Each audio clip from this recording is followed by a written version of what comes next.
This is episode 25 of the Andrew Hines Real Estate Investing Podcast.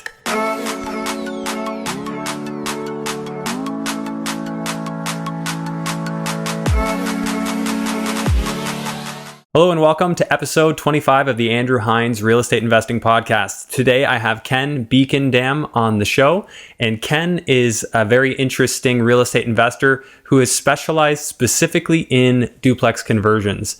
Ken has a background in both general contracting and in design, and he's combined those skills to facilitate his own investments, his own conversions, and this is where he's going in, finding a bungalow, and he's converting the basement into a secondary unit. He'll also do some other creative types of separations to create extra units. But when we create extra units, we create extra money. In today's discussion, Ken and I get into how you can deal with the permitting department, how zoning bylaws work, how official plans work. We get into a little bit of the nerdy stuff, but also just stuff that you can use, stuff that's going to help you in your investing career. Even if you aren't handy and you haven't taken on any reno projects just yet, if you can understand how properties can change, if you can understand that, hey, with a building permit, or hey, if I apply for this minor variance to be able to add a second unit, I can actually add a lot of value here, and I actually might make a lot of money, or I might make a lot of free equity. Not free, but we'll call it sweat equity from putting in the work. So there are a lot of possibilities, and for investors thinking about taking it to the next level and starting to grow their portfolio and their net worth more aggressively, I can tell you from my own experience that working with a municipality and getting permits and doing renovations the right way has been one of the biggest drivers for growing my personal net worth. And it sounds like it's been a huge thing for Ken too. Ken and his family have over 50 units together, and Ken personally has 12 units, and these are all duplexes. So Ken's a very knowledgeable guy. He uses his service to help both himself and other people. Today, he tells us the story. We get into a lot of really valuable stuff. I hope you enjoy this episode. Hello and welcome to the Andrew Hines Real Estate Investing Podcast. I have Ken Bekendam on the show. Ken, how you doing? Awesome, man. It's great to be here and to be on this podcast with you. Yeah, it's great to have you in the new rendition of the studio, which I just set up today. So the multi-camera angles and some better lighting. So, slowly evolving as I go.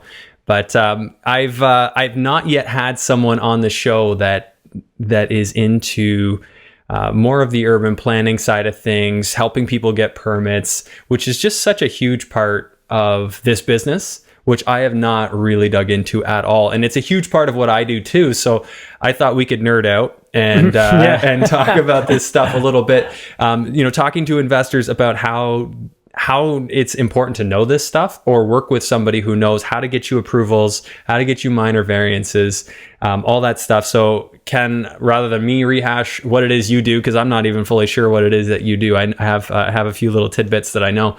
Tell me about yourself and your business.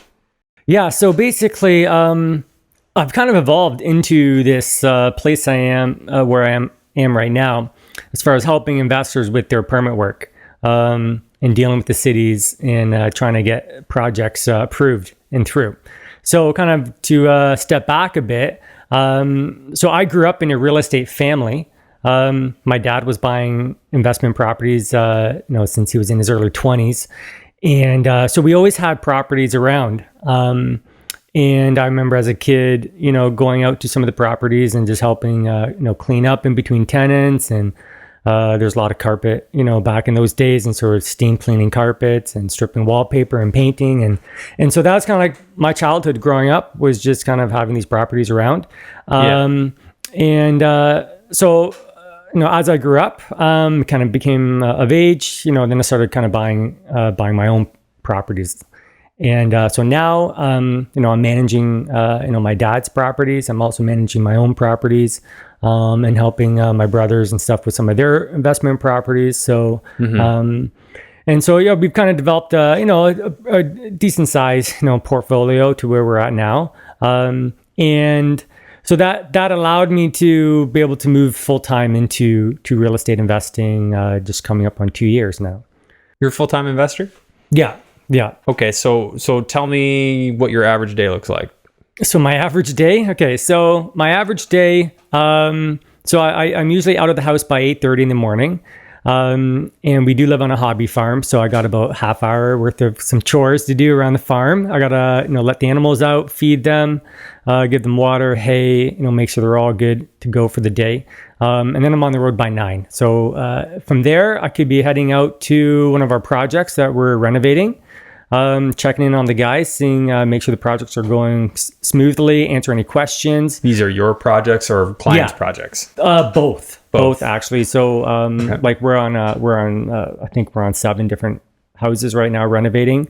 And I would say, 4 of them are clients' houses, 3 of them are mine. You have 3 reno projects on the go right now that are yours, 4 that are clients.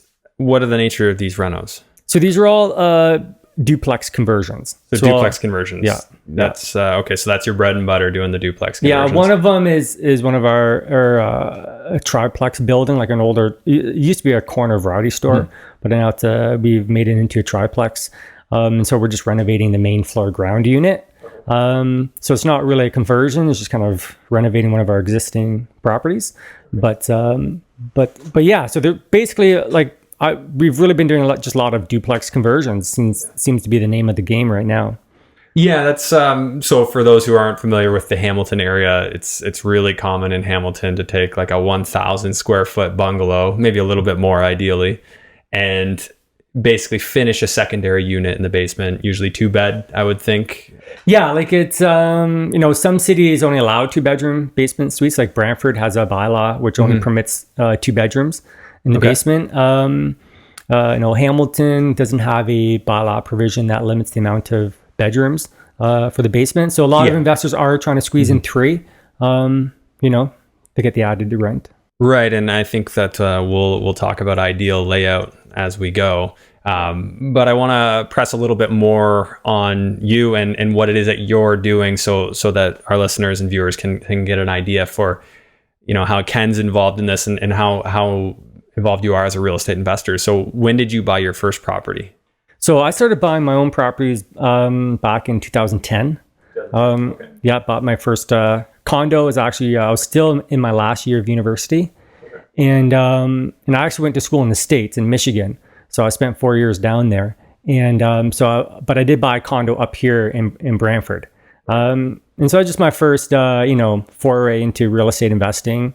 It was a good little condo. Not much, $85,000 to buy at the time. Oh, that's cheap. And I just sold it recently, but it did well. It covered itself, and it was good. So that's kind of my first step.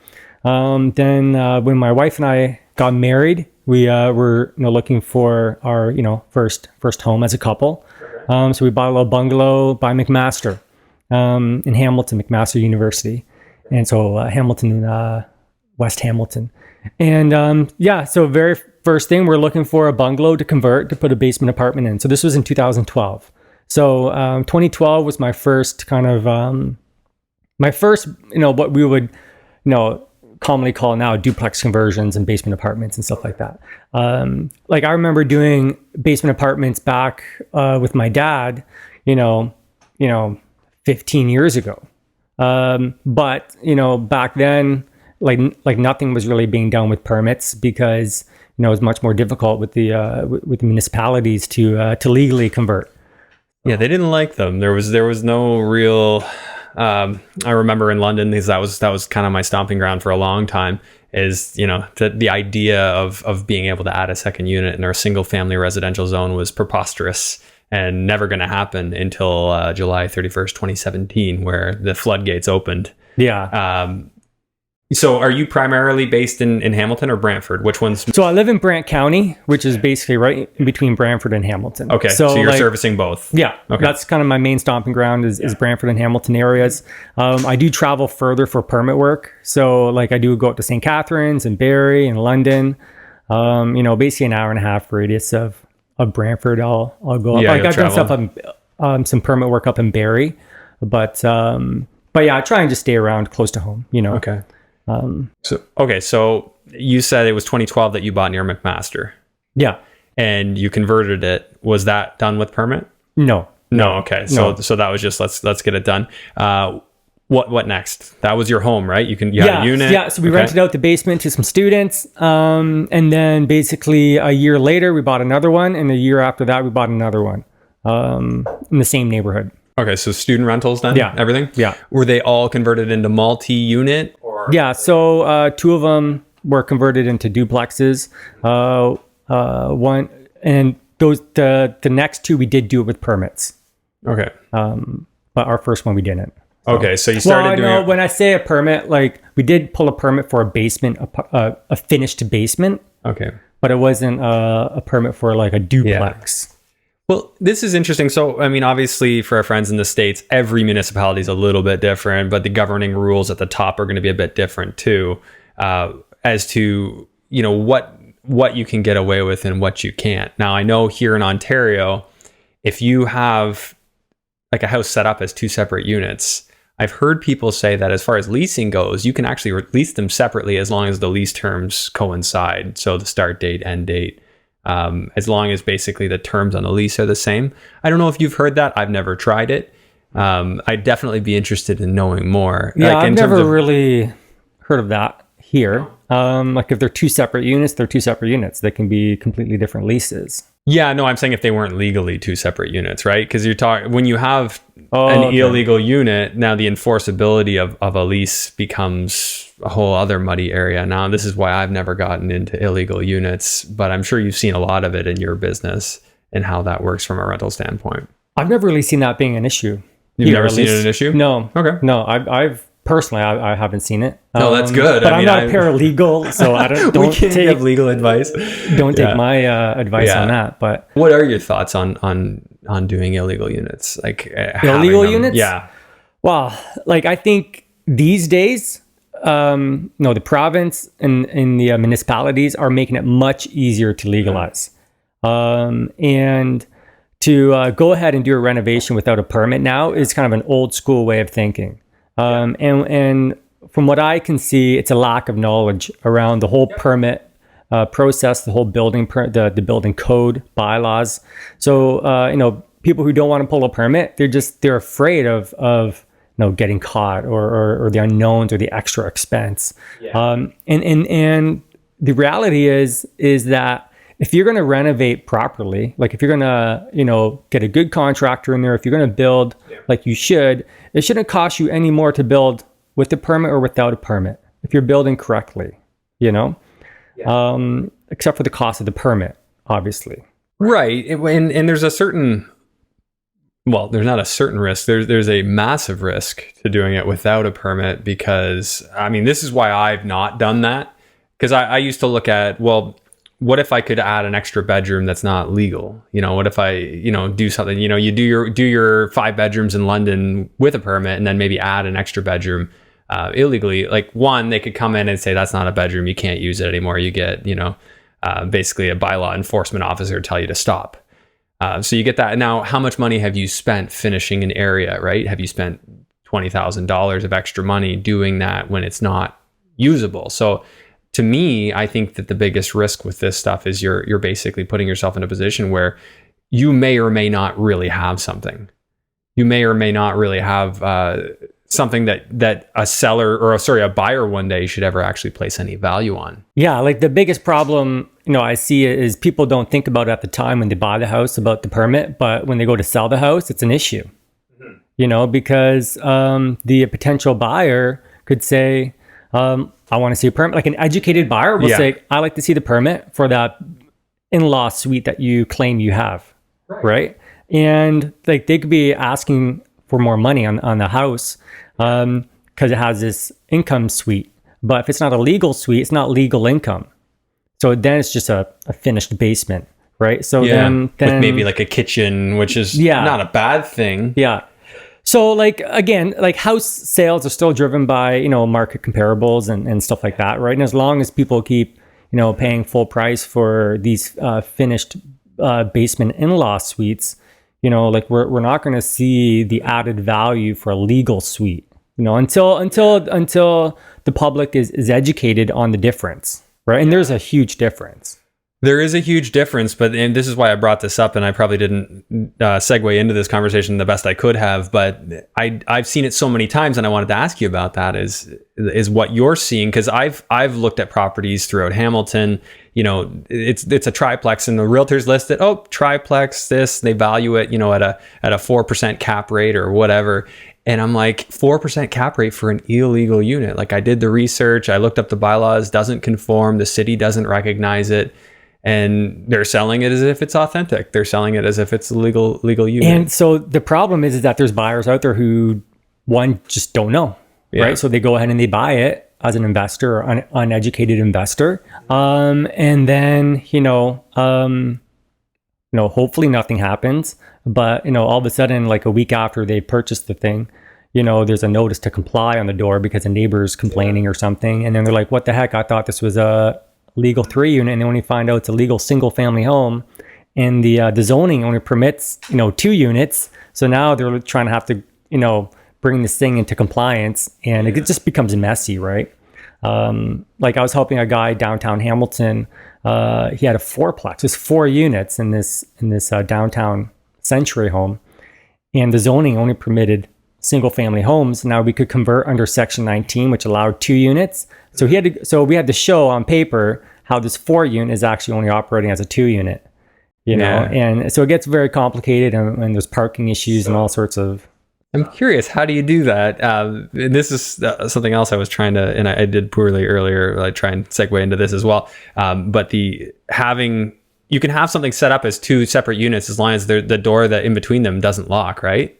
So they can technically live separately, and it's 1 unit, they're 1 lease, but they're kind of living separate units for functional purposes.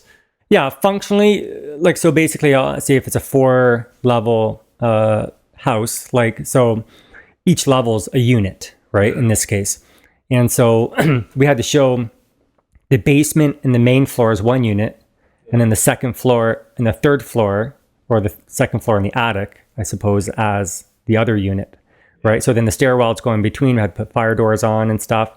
And then basically from a fire separation perspective, we had to show fire separation between the main floor and the second floor, because that's, anyways, to go back to, again, the cities are making it very easy to legalize. They are changing their bylaws to make it easier for people to do it. Why is that? Because basically we have a huge, lack of housing. Here in Ontario, we have a huge lack of housing. And, the province is starting to come around and recognize that. But, the governments are very slow to respond to the need. And so they're making a few adjustments to, the bylaws that, will just help people create more accessory suites, 2 units, more apartments.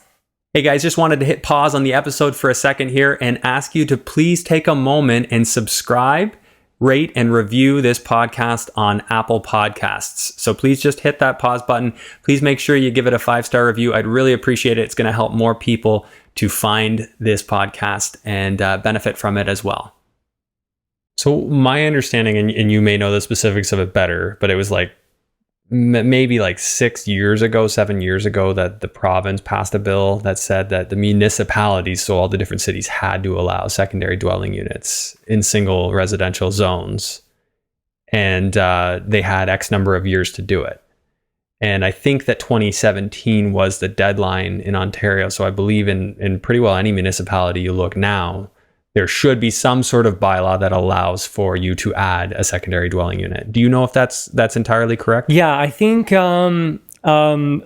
basically this year, last year was some municipalities are just doing it this year. Like for instance, Niagara just came around, and in January they just came out with their second unit bylaw. Oh wow! So they're kind of like one of the last ones to kind of come on board. But most municipalities, at least the ones that I'm working in, all have second unit bylaws now. They all do, yeah. Which obviously is huge. I mean, if you think about it from an investor's standpoint, if you can do something that's going to add, let's call it $1,000 or $1,500 of income, and maybe net that's $800, if you could do something that's going to add that much income, what's that worth in extra value, right? If all you have to do is apply a cap rate, and now we're adding units and we're adding $100,000 in value. So if we have something that's, say, a 4% cap rate in a neighborhood, and I know not, residential real estate, not everybody looks at it this way, but as an investor, I do, if I'm buying something, and I know other people do too. So say, a unit we adds $800 a month in value. So if we were to multiply that by 12, so 800 times 12, so that's $9,600 a year. Let's say that's net value. Like, say you had it rented for $1,500, but you got a portion for taxes, a portion for your insurance and maintenance and management, all that stuff. You got $800 a month left over. So that $9,600 a month, if we divide that by our 4% cap rate, that gives us an extra $240,000 in value. Now that's pretty extreme. Probably most people aren't getting quite that much more, but you know what? I would say there was one I did in London where easily the second unit I added that much value. Oh yeah, like I think say a duplex, say a turnkey duplex, depending on which market you're in is say 500, 550 or something. And then if it's a triplex, it could be 650, 700. Yeah. Well, what I see, but it's still market driven. It is market driven, but what I've noticed over my time in this game, and I know we're both roughly in about the same time. I bought my first property in 2011. I've noticed that it just takes time for the market to catch up. It's not that they aren't thinking, return on investment. They aren't thinking ROI. I think that when housing prices go up, it takes time for rent to catch up, but then rent finally does. And then it actually has another effect to push housing prices even higher. Once it catches up, then they just go higher again, right? Yeah. It's a constant cat and mouse game catching up. And what I've seen in Hamilton compared to what I've done in London is the duplexes that are actually earning a bit more than, well, sorry, not more, but roughly about the same as what I'm getting in London. The London duplexes are actually worth a touch more.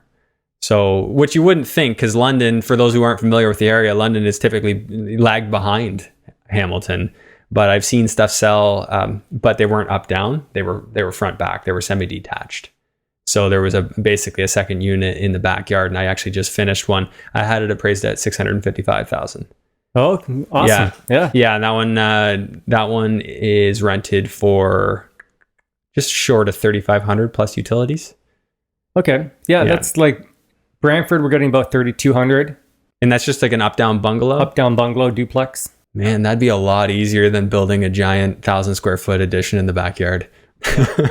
Yeah, I know. It obviously goes back to what you're buying for, like the price point you're buying at, and the existing house, like the layout. If you can actually, add a unit within the envelope of the building, or if you have to, put in an addition on. Well, I was kind of doing a different product. Like what I was doing was more make it so that the second unit isn't like a worse unit. Make it so the second unit is actually better. So I did it with vaulted ceilings and chandeliers. And so it was a 14.5-foot vault with pot lights, a 2-bed, 2-bath unit in the back.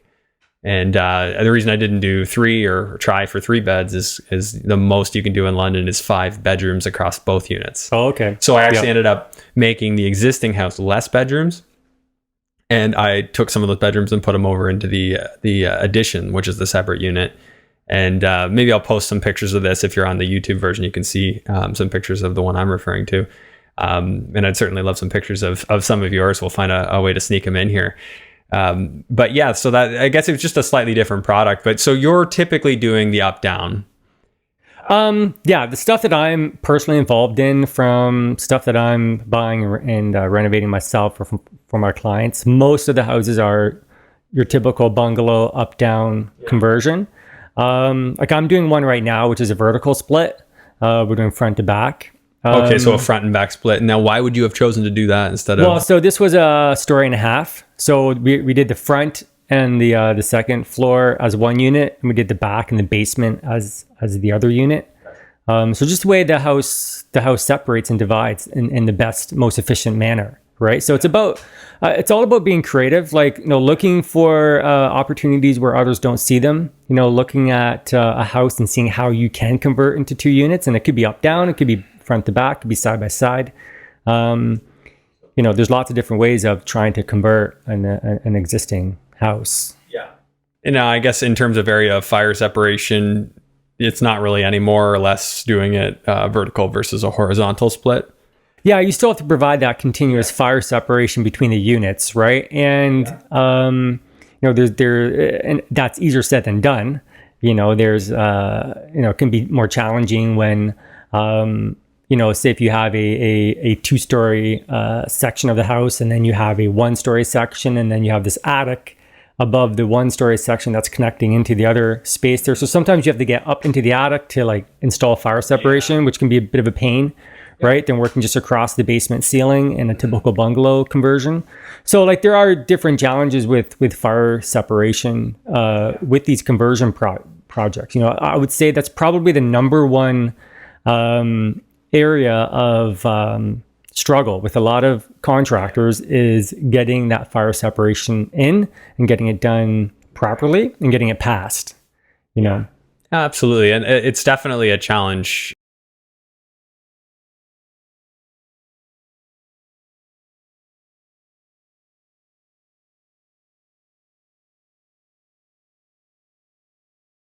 Well, yeah, there's a huge disparity across the different building departments about what they're accepting and not accepting. And like you can say the building code's the same across the province, but they all interpret the building code. They all interpret the building code different, and each chief building official has the right to kind of make some of their own decisions internally with their department about what they're going to accept and not accept, based on other factors that, for instance, fire separation is one issue that sometimes the building department will have a special agreement with the local fire department that, they'll accept reductions in fire separation, so it becomes every project becomes its own application, because again, you don't know which building planner you're going to be assigned to, and there's differences between plan examiners and what they're going to want to see, and so it becomes a fun game.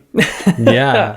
It's not for the faint of heart. And to be honest, like at first, when I was first getting into this, again, due to my own lack of knowledge around the building code, it was a very frustrating process at the beginning. And anybody starting out with their first couple renovation jobs with permits, whether that's on the client side or on the contractor side, it's very frustrating until you get up to speed and you understand the building code and the bylaws. And then once you know that information, it's much easier. I found for myself, once I knew how the bylaws worked in one city, I could use that to basically get my feet under me, even in a new city. Like, you kind of get a feel of how things work. In any municipality, there's obviously a set of bylaws that just for our listeners, there's a set of bylaws that basically describe a land and say, this land is zoned, R1, which means it's good for single family homes. But R1 might not mean the same thing in every municipality. So you have to kind of get a feel. And the things I started to learn, which I don't know if you did too, is that if you've got a whole bunch of single family homes and then you see a really big lot and you're like, wow, I could fit like a 4-plex on there. And then there's a whole bunch of single family homes on either side of that. Cities don't like to do what they call a spot rezone. Like they don't want to say, okay, that one lot, you can do everything different there. And then we'll just keep this whole rest of the neighborhood the same as single family homes. So I started to learn a few like what should have been obvious things. If you think about it, like cities are going to be on board with, keeping neighborhoods consistent, right? If you've got a whole bunch of apartment buildings in a neighborhood already, your application to build an apartment building is probably going to go over pretty well. Talking about zoning and bylaws and zoning changes, and like there's huge opportunity for the investor or the urban planner or the developer who wants to do the work of actually going through that process, because again, stuff that's easy to do, everybody's doing it, and there's no huge gain to be made there. These duplex conversions, everyone's doing them. The bungalow duplex conversion, where you have the unfinished basement and you just finish it, like investors are frothing over those. Like they're going into bidding wars. It's crazy. Yeah. It's absolutely crazy now. Like everybody's doing duplex conversions now. Don't get me wrong. It's great. I love doing them. Yeah. It's been very good for me as far as my business, because my business is about doing conversions. Right. Yeah. And so but the writing is on the wall that duplex conversions are not going to make sense financially anymore. Well, yeah, they already don't. I already know people who have gotten themselves into stuff, and they're like, yeah, if I sold it, I wouldn't make any money. They're like, by the time I paid the realtor, I would at best break even. And they're working for free. See, that's what I loved about what you said. I like to see opportunities that others don't see. Exactly. And the thing is, like I've seen the writing on the wall for a while with these things. Is people tell me what they buy the houses for. It's part of our conversation when when I'm consulting with clients about doing conversions. And so I have a pretty good pulse on, what people are currently paying for these duplexes and these houses that they're going to be converting. And, as prices continue to tick up a bit, unless rents really keep up, which they are, rents are going up, but at the end of the day, we're going to need to start doing more units, like 3 units, 4 units. As long as rents keep picking up along with house prices, then, duplex conversions can still make sense. But yeah, it's getting tougher and tougher. This is where people are going to, smaller and smaller communities to try and find these houses that they can still convert. And it drives them further away from their home, right? And so you end up going to these smaller outlying communities to do it. And there's still good opportunities there. Now, given population growth, these other smaller communities are still going to be drastically increasing in population. But I think for the creative investor, for the savvy investor, they're going to be already looking beyond 2 units, duplex conversions, and going to at least 3 units. Looking at doing triplex conversions, like single family homes to triplexes, or getting into just wherever we can convert and add more units. I tell lots of investors, whatever building you can find that you can legally convert and add residential units, it's a golden opportunity, and these buildings comes in all different shapes and sizes. It could be older industrial buildings or warehouses or whatever. Once you get in, now correct me if I'm wrong, because we know in Ontario it's pretty common to see these secondary units being added, because that's sort of across the province that's been okayed. Here's where I've seen things get sticky, and that's where you want to add a 3rd unit, but the zoning only allows for 2 units. Are you tackling projects where the zoning says max 2 units? And are you trying to get a 3rd, or is that something that you plan to try to do? So it's very difficult because once you have to go for a zoning change, it's a whole different level of approvals, costs, and timeline. And sometimes just to get that 1 extra unit doesn't make financial sense to go through that zoning change. Now, it goes back to what you're able to buy the house for. So if you found some sweet wholesale deal, and it's like $100,000 under market value, and you can maybe afford to spend an extra $25,000 on doing a zoning change and all the studies and stuff to get that extra unit, to go from a 2 unit to a 3 unit. But there's a whole different level of risk, because now it has to go to council and go in front of council and be approved, and so it gets trickier. So if you've bought this property and the only way for you to get a good return on investment or cash flow is based on a 3rd unit, and the zoning only permits 2 units, that's a huge gamble. Huge gamble.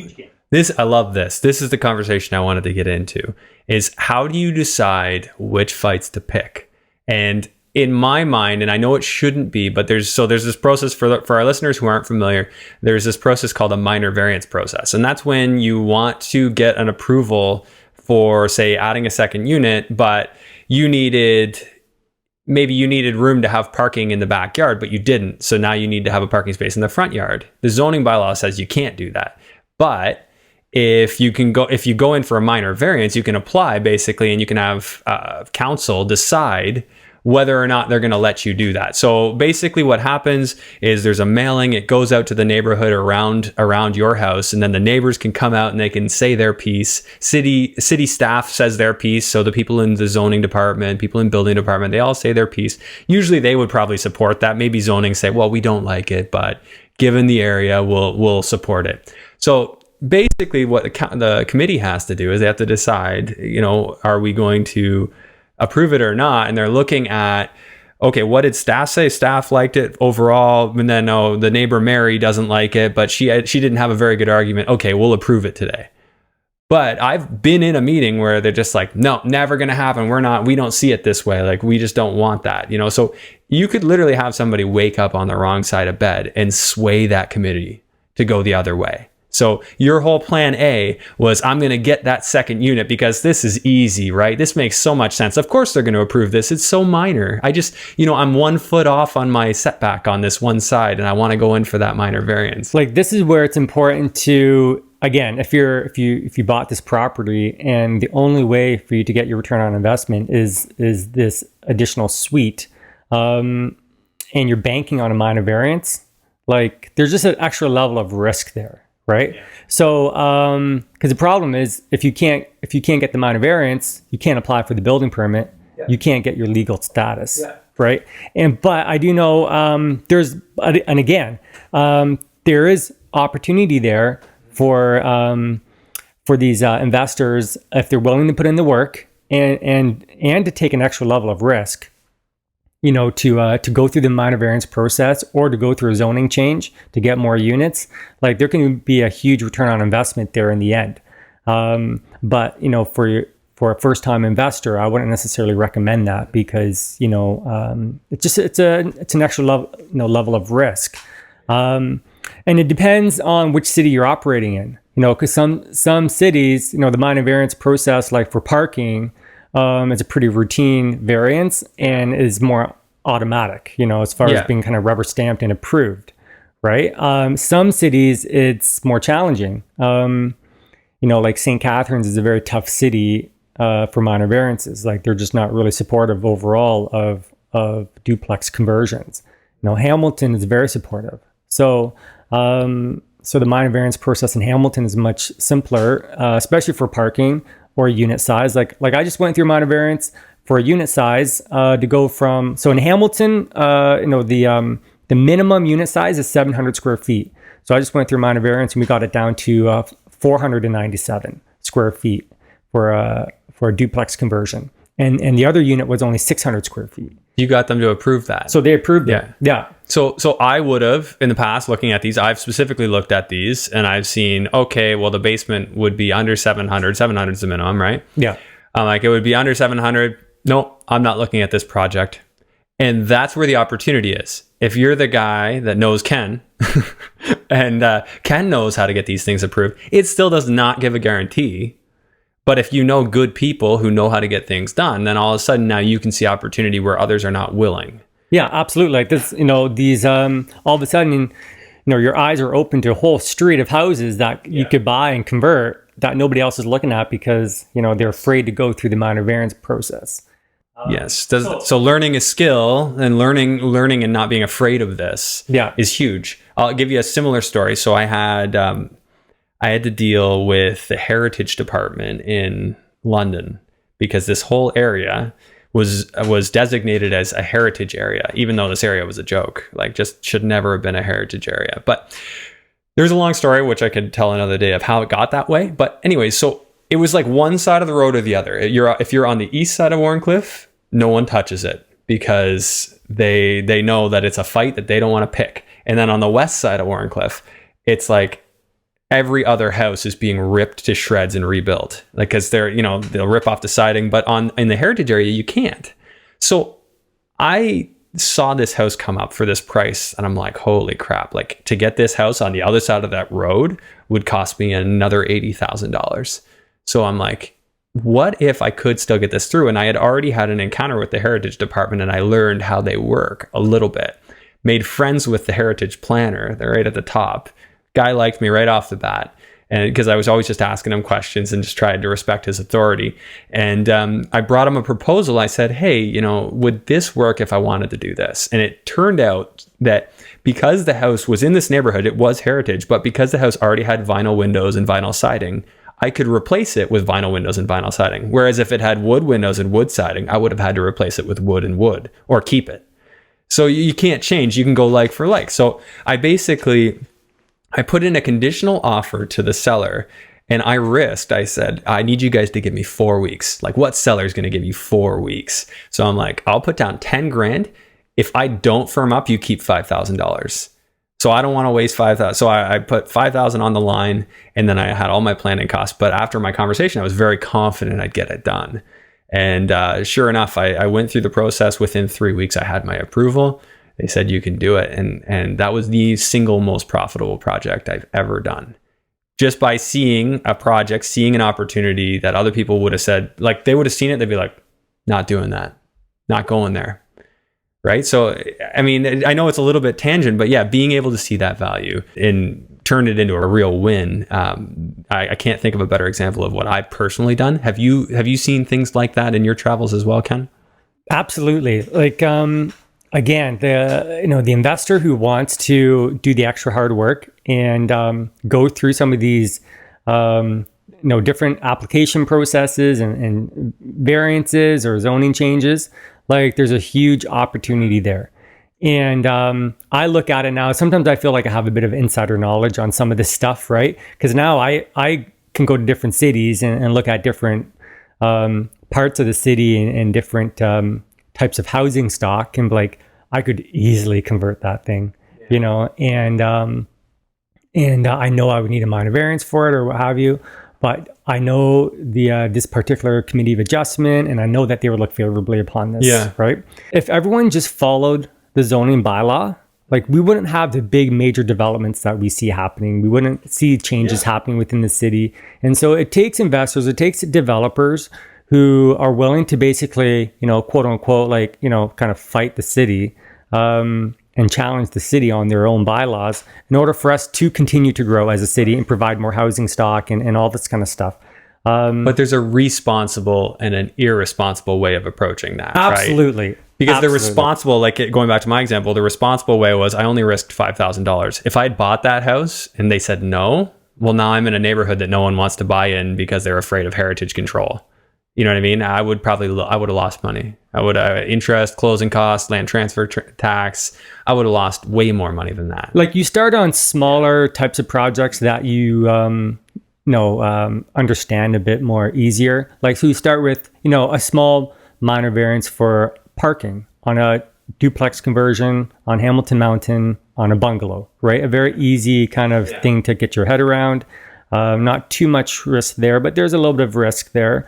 And eventually, you work your way up into ultimately like what these big condo developers go through and getting official plan amendments and zoning changes and all sorts of stuff in order to get these towers built. Right? That's like the opposite end of the spectrum, but there's everything in between, right? And it's every investor will eventually go through this journey. Like you just have to start on smaller projects or smaller houses or a single family home.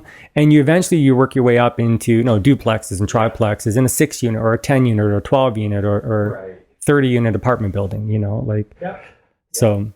So now switching back onto you here, what level of service are you providing to your clients? Like where do they start with you and where do your services stop? Yeah. So basically I get involved, typically right after the house is under contract, before it closes. And so I'll get in, like they call me up and say, Ken, we want to do a conversion. And so I'll come out there during the conditional period, basically just to help them confirm that we can actually, legally convert this property, to the best of my ability as I can on a little walkthrough, right? Mm-hmm. And then and then sometimes at that point, I'm in there taking measurements right away, getting ready for my drawings.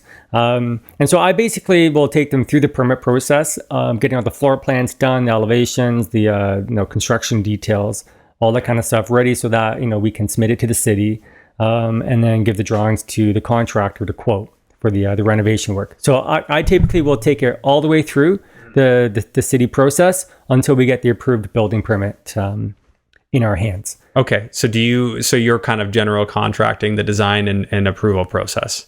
Yeah. So I'll do all the permit work. And then from there, if the client wants to continue with me for the renovation work, then I'll, put a quote in for the renovation work. So do you have your own general contracting company? Yes. So you will you have your own employees that will do the work or you have your own subcontractors? Yeah. So it's a mix of, in-house guys, sub-trades and, subcontractors and electricians and plumbers and all of that. So depending on the client, there's some clients where basically I'm taking them all the way through even into the tenant filling process and property management. Now, Wow. I don't actively go out there and pursue property management, but my family and I, we have 51 rental units. So we're already operating as a property management company, whether we like it or not.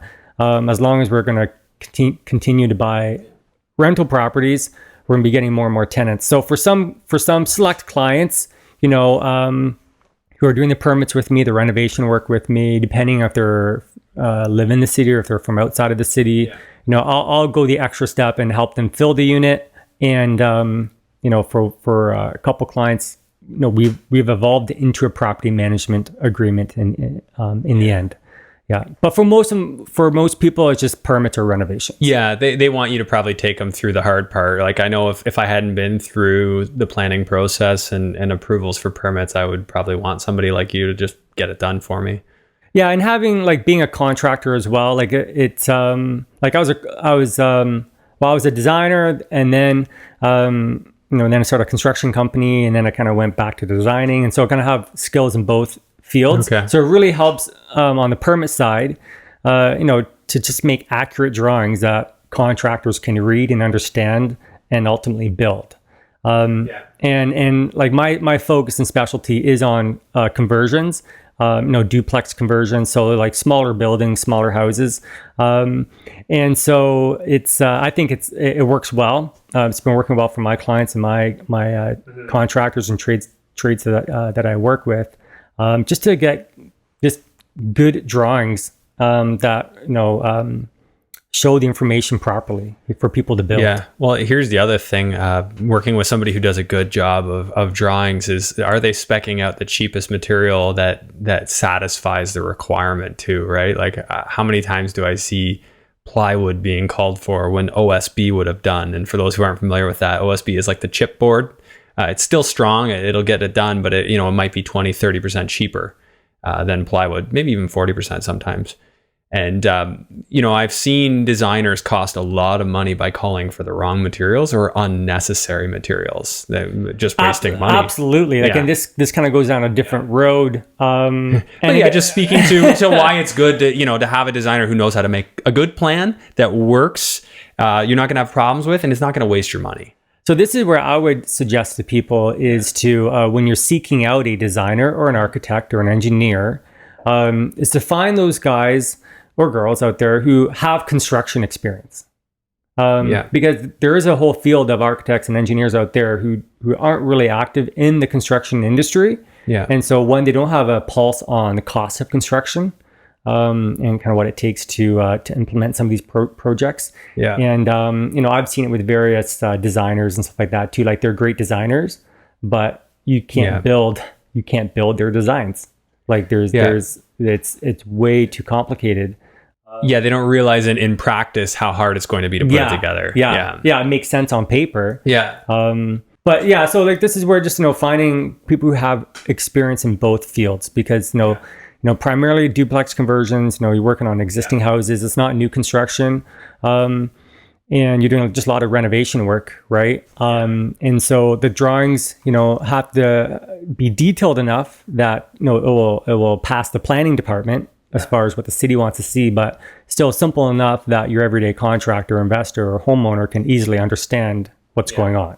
So if I could sum that up, I think it's absolutely huge that they have some sort of construction experience, or they're really they get it. You know what I mean? The engineering firm I work with, they do designs as well, but they just seem to get it.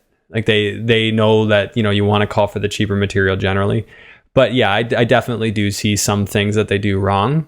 I think there are pros and cons with any firm you go with, but I think the biggest takeaway I'd want to get out of this is that it's not just the cheapest guy you want to go with. You want to go with the guy that understands, has a track record for people liking their designs. One thing I did is I actually asked the truss designer who he liked to see drawings from. Ask people and ask trades people, right? Hey, who do you like to see drawings from? Have you seen a good designer? And then you just find a copy of a print with a name on it. You can call them, right? Yeah. For people who aren't around here or don't have the luxury of working with Ken here. So, Yeah, it's definitely a good conversation to have. So you said you have 51 units between your family and yourself.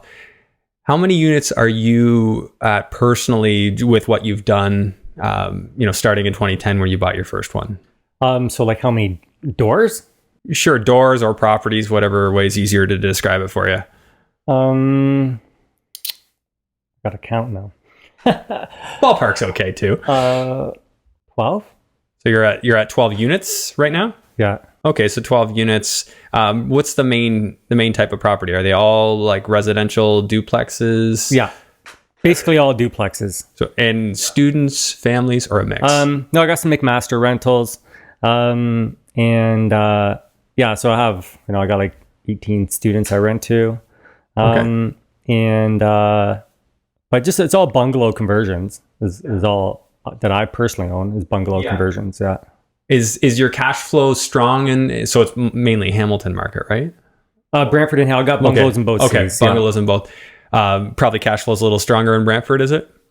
Well, it's not a fair comparison because my Hamilton bungalows are student rentals. Oh, so, okay, yeah, that doesn't work. It's not necessarily the same, but they do cash flow the same. They cash flow the same? My Brantford bungalows cash flow the same as my Hamilton ones, but the Hamilton ones, no, they cost me more, so I have a higher carrying cost on those ones, but I still probably net out the same. Okay, so I want you to think about a good deal that you've done, one of your personal properties that you've probably done a burr on, where you bought it, you renoed it, and refinanced it at the end. You've done that, I'm assuming. So straight that I kept on, like that I held on to? Yeah, something that you bought, renovated, and refinanced, well, or kept even if you didn't refinance it. Can you give me like a cocktail napkin number rundown on one of them? Yeah, so I'll tell you when I finished up this past December. And so it was a 1,000 square foot bungalow in Brantford, in Echo Place in Brantford. And we bought it for $340,000. Just a dated bungalow. It's a good solid house, just dated. So we put about, what did we put into it? $116,000 into it. So that was a renovation and permit fees and everything? Yeah. So all in like 116, you said? Yeah. So everything I paid out to my contractors and materials and invoices, receipts, including taxes, permit fees, was about 116 if I recall. Okay. I'd have to go back to my that include carrying costs as well, or carrying costs rental on top? Costs. Just rental costs. Yeah. Yeah. Okay. So we did that over a 4-month period, the renos.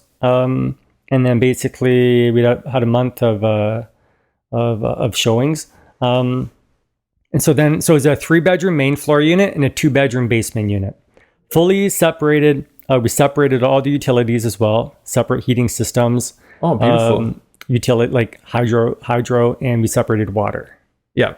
And the main floor, we took out load-bearing walls and opened up the kitchen and living room. New bathroom, new flooring. So the full main floor was done, and then the basement was all brand new. We gutted it back to the concrete floor and the concrete wall. Again, we did some structural changes in the basement in order to open up the kitchen living room area in the basement. So we did quite a full rehab to the house. So the main floor rented for so that one rented for $1,550 plus utilities for the main floor. And the basement rented for, I got $1,550 for the basement. So you got $1,550 for both? Oh, no, sorry, $1,450 for the basement. Okay. Yeah. So I'm thinking some new numbers now that I'm working off of, but so that one, because that was back in December, so rents were a little bit less in December. So yeah, we got $1,450 for the basement, $1,550 for the main. Okay, so that puts you at $3,000 on the house. Yeah, I think we're getting $3,050. Okay, so total rent is $3,050, and you don't have utilities. So off of the $3,050, what cash flow do you see after your mortgage? Yeah, so we refinanced it. So my qualifying position is a bit different because this property is run through a corporation. And so, and then the lender I'm working with CIBC, but I'm working through the private wealth division. Okay. So, the qualifying is a bit different there. So we only go up to 65% loan 65. To value. Oh, okay. Yeah. So that's just part of our business model in our growth mode that we're going through, is that we're in order to do more, we're having to leave more money in the properties, just to continue to qualify. Okay, but so between your reno and your purchase, you're in for about the total reno and purchase is 456,000 there. Yeah. What value did you get on your appraisal? So on the bank appraisal came in at 485 on a bank appraisal. Market value for a turnkey legal duplex was at least 500. I did have one realtor investor who offered to buy it off me at 520. Mm-hmm. But no, I told him no, get lost. I'm holding on to this thing. This is mine. I just like to hold on to property. I'm not one to turn around and flip it off. Yeah. So that was that was a pretty decent one. We were able to get our renovation money back. Okay, so yeah, if you did 65%, that would have been $312,250. If that sounds roughly familiar. Yeah. Okay, so if we were to take away, if you were to run the number at, say, going up to 80% loan to value, which would be typical, I'm running the numbers based on my personal. No, that's fine. Yeah, so your cash flow is going to be a bit better because you're obviously lower leverage. Are you on a 25-year amortization or a 30? That's 25 years. 25. So that's the other thing when you get into commercial lending sometimes, or maybe the private wealth, they require a quicker amortization. Yeah, so that one was 3.34 variable. All right. Do you recall if you have a ballpark cash flow number for that one, after you factor in everything? I don't know. No. I don't know. It's all grouped into our okay, yeah, our other properties and stuff like that. And to be honest, I've been so busy, I haven't even looked back at that house, because I'm on 4 other houses beyond that, and I just haven't had the time to actually. You're going sit down. Too fast. Well, let's just do it right now. Sat down and actually. Let's just do some hypotheticals just so we can give people an idea. So you've got 30-50 in rent, your taxes, just guesstimate. $275 a month. So $275. And then you've got insurance per month. What do you think? So I would say it's $100 a month, because again, all our stuff's in a commercial policy across all the properties. So it's not like it's pretty affordable. It's not like it's a separate policy just for that. Oh no. Okay. Yeah. The way mine works is that they just tack on a property to it. So there's an extra fee, but I still try and keep it separate. Yeah. But yeah, I know they always send it as one bill, pay this one lump sum. I'm like, no, but separated. So, because for tax tracking, you have to say which property it was associated with. Okay. So you've got your taxes, you've got your insurance, any other expenses. Well, you'd have a certain amount for maintenance. Yeah. So, again, everything's brand new. So it's all brand new renovated. So again, for at least the next number of years, there's not going to be much maintenance. Again, the tenants are doing their own snow shoveling and lawn care on this particular property. And they pay their utilities. So you might just have, if you average it out, maybe you got $600 a year or something like that, $700 a year. Yeah, I go in, change the furnace filters once in a while. Yeah, it's good to have something there, even if you just save $50 a month or $75 a month, just for odds and ends. Of course, when you finally have to paint the place, those things cost money, right? So I like to budget something for that, and then you're managing it yourself. Yeah, we self-manage. Yeah. Okay, so as far as your mortgage goes, do you know approximately what your monthly payment is on that? $1,612 a month. So $1,612 a month.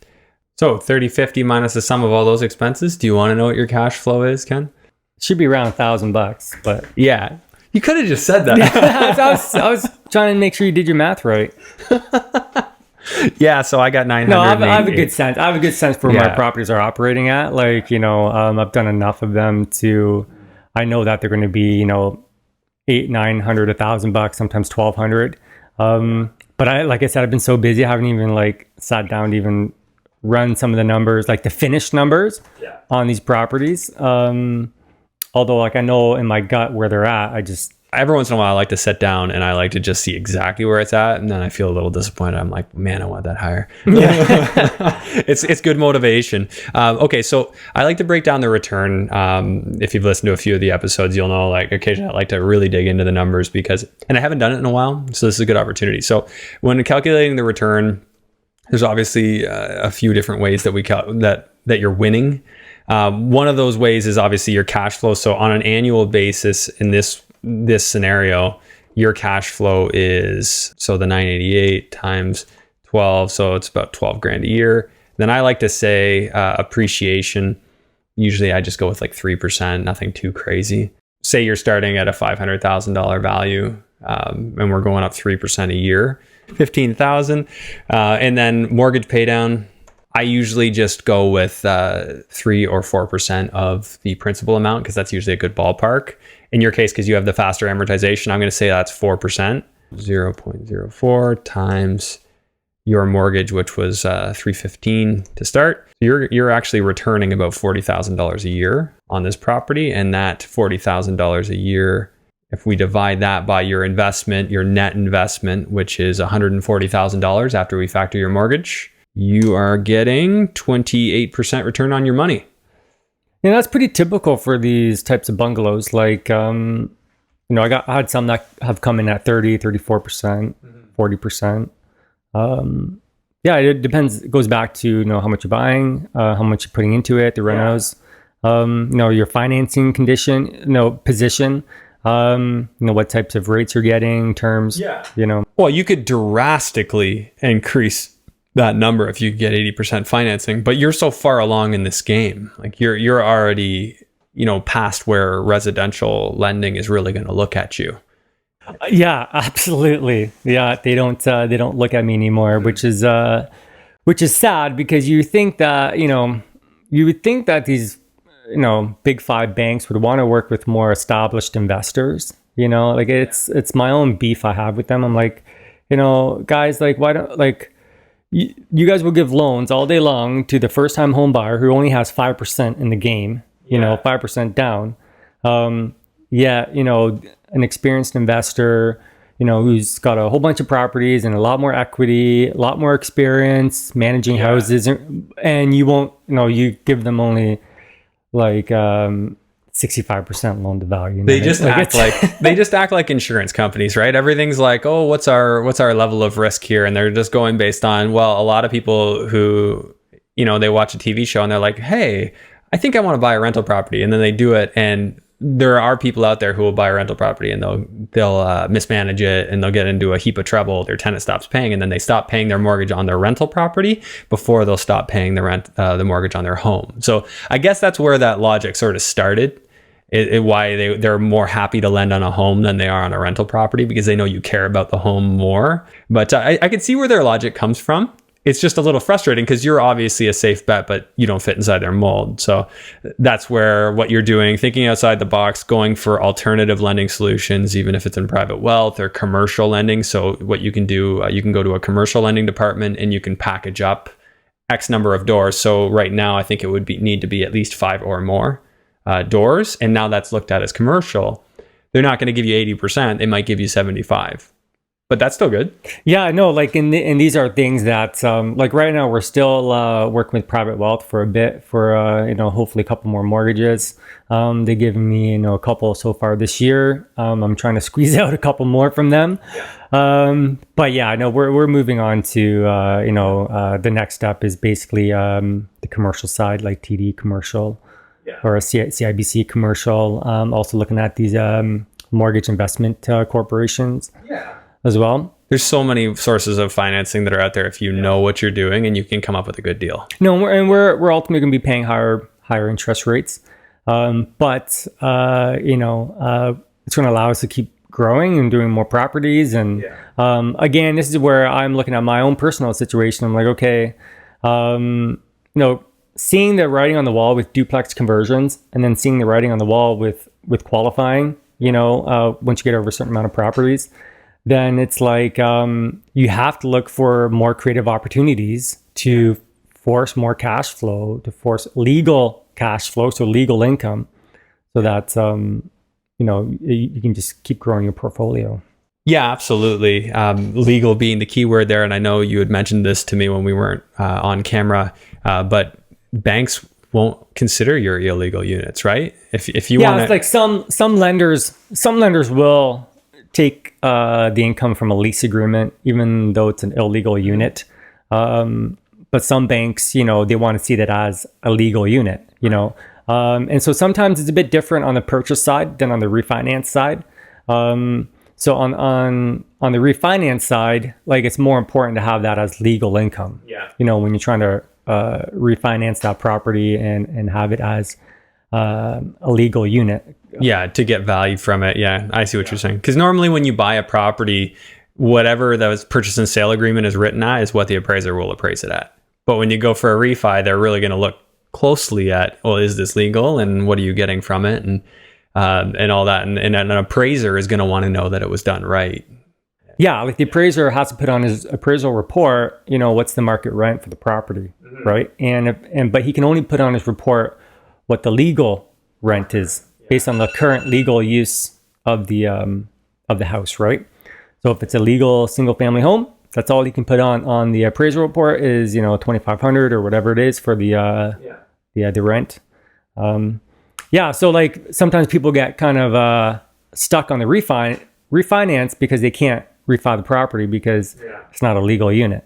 Yeah, goes back to being knowledgeable and making sure you're buying legal units. Make sure you convert them legally too, so that you can truly benefit from them. It's not to say that you couldn't have a den that you that's fully fire compliant that you rent out as a bedroom too. You could do things like that, but if you're going to be taking those risks, make sure they're mitigated. Make sure they're small risks, right? Like if you can put in like a coat of paint and a new window, and now you've got yourself an extra bedroom that might make $500, $600 a month. What's your payback? As long as I don't get shut down in the next year, it was worth it. And the maybe thing that's is, it. like the problem, part of the problem is if you just have one or two houses, right? And if you have a good T4 salary, like qualifying may not be as more difficult. But as house prices continue to rise, we're asking these lenders for bigger and bigger mortgages. Qualifying gets harder and harder. Wages aren't keeping up with the cost of housing. So like qualifying is going to be a major issue for the vast majority of investors. And if you're not already facing those battles or hitting those walls with the lenders, you will eventually hit those walls, right? It's coming. And so you have to set yourself up at the very beginning for as much legal income as you can possibly get behind your name. Yes. If your goal is to continue to buy more property. Right. Do it the right way. And I think, side tangent, we're not going to get into it today, but I really do think we're going towards a day where most Ontarians, most people who live in Ontario do not own their own homes. They're going to be renters. And we're going to have a select few that are owning the vast majority of our properties. Just because they can't afford them anymore. It's been driven up by foreign investment, this and that. So, the more you can do to position yourself well now might help you to get on the right side of that. So you'll be the guy that owns all the properties, renting them out. Yeah, so. And like especially for that first-time investor or that first-time homeowner or that young couple who's just starting out in life and they're looking at what they should be buying, for their new home. Like I say, guys, get yourself a nice bungalow, do a legal unit in the basement. That's going to help pay down your mortgage. It's going to become your little nest egg. You're going to refinance that thing, move on to your next stage of home, right? Make that first one a full rental property, and you just keep moving on and moving up. That's how my wife and I started. We've done very well with it. And I wish a lot of my friends would have done the same thing. Yeah. Unfortunately, some of them are of the mindset that there are no way I'm not going to have somebody live in my basement, or I want to have this big beautiful house right away when I'm married. And I just shake my head and I'm like, okay, you guys do what you need to do, but I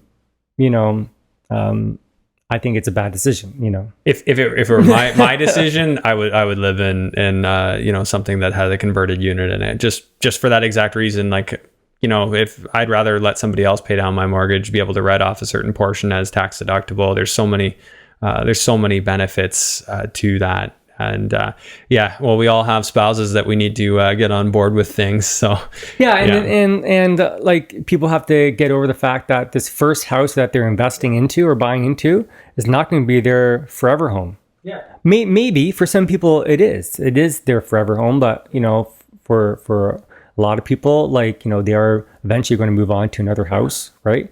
And so you have to take the emotions out of it. Yeah. Easier said than done. Well, I do have a question for you because I don't want us to go on forever, and there were some things I wanted to ask you. So one is for our listeners who are maybe early in the game, what's something that you wish you could have given, if you go back to the 2010 Ken, what would you tell yourself if you could go back and tell yourself something as an investor? I would tell myself to pull the permit from the very beginning, because my first property I never did. And I got busted halfway through the reno, and I ultimately did have to get a permit. Yeah. But I would say don't be afraid of trying to work with the city through your first property on the renovation side. Yeah. Don't cut corners. Renovate properly, renovate well, and make sure you sound rate the units. Like put in the insulation, put in the extra drywall, the green glue, do whatever you can to mitigate noise on these units, because that's one thing that after the fact, a noise complaint is much harder to fix after the house has been renovated than trying to do it, during the renovation. Wow, yeah, that's a gold nugget right there. Yeah, the soundproofing between units. I've heard that's such a huge thing. It's the first thing that people will cut out of the budget, or they don't think they need, and then they're like, "Oh my goodness!" Like where there's noise issues, or I can hear the walking, the talking, and then they're trying to find solutions afterwards to fix it, like stuffing vents or putting down carpet runners and all these sorts of things to mitigate the noise. Yeah, and should have been done right. Should have been done at the beginning. Yeah, absolutely. Do your soundproofing. I have one duplex that I didn't renovate, and I'll hear the kids say, "Oh, well, we can hear them upstairs. Like they're not too bad, but we can hear them." I'm like, "Well, it just takes a bad group up there, and now you guys are going to want to leave." And I don't want that. I've had tenants move out because of noise. Yeah, so do it right. Just do it right regardless, right? Whether you're keeping it or not keeping it, it's it's not that big of an expense, and it's a hell of a lot more expensive for somebody else to fix after. The thing is with noise is you can't see noise, right? So it's something that you invest the money into noise proofing in products that you ultimately never see, right? But you can hear the difference. But it's enjoyment for sure.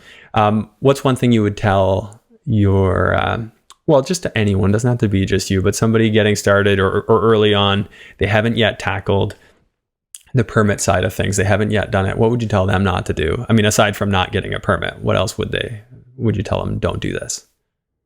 I would say try and plan well, at least. If you're not going to get a permit, at least try and do sketch out a accurate floor plan and think ahead through the renovation. The best way to optimize the space, think about your mechanicals, your ductwork, your plumbing, your P-traps, your venting, your stacks. Think about where these things are located, and just plan through the renovation properly, so that when you're not trying to solve issues on the fly, and you end up with all these weird and awkward bulkheads and stuff because there's been no forethought done through the planning process. So, obviously, this is where a good designer can help you optimize the space and think about these things during the renovation. And as a first-time investor or a first-time homeowner going through renovation, you don't think about planning necessarily. And this is where I see a lot of first-timers doing their renos. It's like a hack job. It's terrible, bad layout. I'm like, guys, we would have just thought a bit more about this. We could have totally, optimized the space way better, and it wouldn't have cost you a whole lot more money. In other words, work with a professional. Number one, get a permit. Number two, work with a professional that is going to help you see these things that you can't see. When I started, I had no idea how big of a deal knowing where to put your HVAC trunks is. where the trunks run, those are the big rectangular tin trunks that transport the large volumes of air in and out of the furnace. They run along the house lengthwise usually, and they're usually a headroom issue. If you got them running right down the center, now all of a sudden you might not have enough headroom. So when I was getting started, I didn't really know the implications of not knowing where those should go. I didn't know what the implications truly were. So yeah, work with a professional, I would say. Like, it's just, especially when you get started, down the road when then maybe you can do a little bit more yourself. But it really would make sense getting started. Okay, Ken, when somebody would like to get a hold of you, what's the best way for them to do so? So the best way to reach out to me would be, one, you can reach out to me through Facebook. It's just my name, Ken Becondam. I'm the only one in existence, so you can easily find me on Facebook. The other one would be to go to my website, legalsecondsuites.com. And I do have a checklist there. So if you're trying to determine whether or not you can legalize a property, definitely download the checklist, legalsecondsuites.com/checklist. And then you can sign up, and then it'll be emailed to you and you can download it. And basically just kind of walks you through some basic building code requirements, basic zoning issues, things to look for when purchasing your property or your investment property, if you're going to do a conversion, just things to look for so that you're not caught by surprise. Awesome. Okay. Now a couple quick questions for people to get to know you. What's your favorite hobby? My favorite hobby is, if you want to call it a hobby, is boating. Like, I love to be on the water. I grew up with boats in our family. And so whenever I can get out there, I try and get out there. That's more like, I guess, an activity. That's a hobby. But also, I see all your stuff here as far as like music and drums. And I'm a musician too at heart. So yeah. Oh, that's great. Dream vacation. Dream vacation is to... whether it's my own or one that I charter, but a private yacht, to charter a private yacht with, say, 4 other couples or something, a nice big 100-foot private yacht, go to the Bahamas or something. And, probably take a bunch of money to do it, but that would be, I think, a sweet vacation. Yeah, you'd probably spend like $20,000 in fuel getting to the Bahamas, but... That's a great. Yeah, so that's some of these private yachts, vacations. they're 100,000. They could be 500,000 a week to charter. Yeah. So say the smaller ones, they're about 100,000 a week. So you split that between 4 or 5 couples or whatever. Because sometimes these bigger yachts can sleep 10. So you got 5 couples, 100 grand, 25 grand or 20,000 each. Yeah. 10,000 per couple. It's not bad. You work out the math. We shouldn't bring the numbers into this. This is the dream. Yeah. Don't worry about the numbers. Yeah. Just don't tell my fiance that. Okay. Awesome. And one interesting thing that most people don't know about you. One interesting thing that people don't know about me, I guess for some people who have been following me for a while, they probably know this, but I am an alpaca farmer. Okay. So we do have a farm out in the country, 10 acres. We have a bunch of alpacas and some other animals that we raise. So I guess I kind of alluded to that at the very beginning. Is my morning chores, going out into the barn and letting the animals out. So it's that's kind of like a hobby as well. Hobby activity. It's a little kind of that's great. I appreciate that. Yeah. All right. Well, Ken, thank you very much for taking the time to come into the studio here and share your story. I really appreciate it, and I hope the viewers soak it up, because there's tons of value in just understanding how this process works, and if it helps a couple of people do a deal, I think we had a success. Absolutely. Don't be afraid, guys, of the process. It's not as scary as you think. But if you're working with the right professional, then you can definitely do it. So awesome. Okay. Well, Ken, we'll have to have you on again sometime. We'll talk a little bit more about your duplexes and whatever else you're onto. I know you're working on something else, so we'll touch base. Yeah, more on that later. All right. Okay. Talk to you soon. Just a quick wrap up for the episode. Ken was very informative. I really enjoyed that discussion, and I hope you enjoyed it too. If you'd like to reach me, you can reach me at the Andrew Hines on either Facebook or Instagram. And if you're on YouTube, feel free to comment below, and I will do my best to get back to you.